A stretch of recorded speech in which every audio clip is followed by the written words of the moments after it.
Okay, what we got here is a 1973 Polaris Starfire, 340 offset they call it. Charles Frankie and his brother in Charles City, Iowa, back in '73 built this thing and raced it. They, as an independent racer, they wanted to be, competitive running against factory teams, and this is what they came up with. This was started originally as a 295. They took and put the 340 sandcast cylinders and heads on it to make it a 340. And what they did, they took the motor, turned it around, took the cylinders and the heads and turned them back around. And then the pipes just run through here now.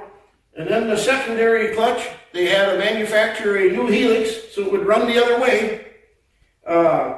This sled has got the Texas suspension skis on it, which the left ski is a little bit further ahead than the right one. It's running 38 carburetors on it. They engages at 7,000 RPMs. The sled runs great. Last year at the Duluth National Show, this sled placed third in the custom class up there. It's won many shows over the years since we've had it. Back in 2016, this sled was featured at the Eagle River Snowmobile races, Vintage Weekend. And in 2017, we were at a big show down in Clear Lake, Iowa. And we ended up meeting Charles Frankie, the guy that built it and raced it. We met him, he came out, sat on the sled, he was crying, had his camera with him. He hasn't seen it since he sold it.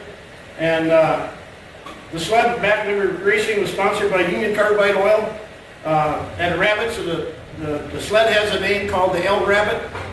And he took pictures of us and him sitting on it, told us some stories. The sled is very fast going down, it carried a lot of speed out of the corners because the power was over your left ski. It carried a lot of speed out of the corners and down the straightaway. He done very well, but we didn't get into how much racing he had done. But in '74, Charlie took a job with John Deere when they were hot into the cross-country racing, so he couldn't own it anymore.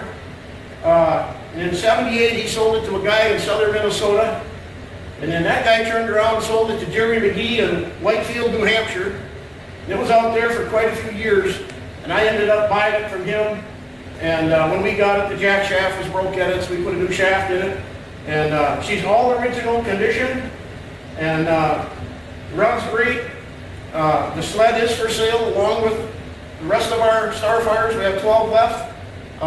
We also have a 1970 Polaris Playmate cutter and a 75 Polaris 175 TC sled that we are selling. But we started at 20 and we're down to 12 sleds and a cutter and a mini. But it's been a great sled for us and been able to drive it and show it a lot of times. It's about all we can say about it. Thanks.